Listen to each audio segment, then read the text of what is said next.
আজকে 20 টাকা দিয়ে আমি বানিয়ে ফেলবো একটা 5 স্টার রেসিপি। তো চলো রেসিপি শুরু করি। প্রথমে আমি এখানে 20 টাকা সয়াবড়ি কিনে নিয়ে আসছি।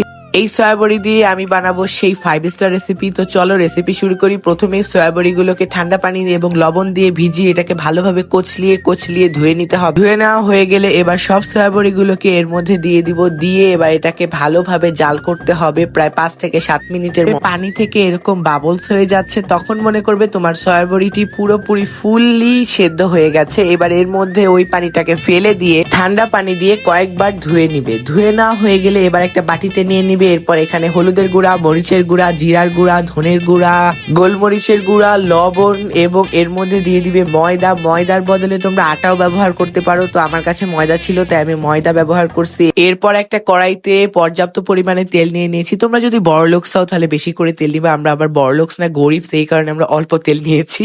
এবার হচ্ছে ভালোভাবে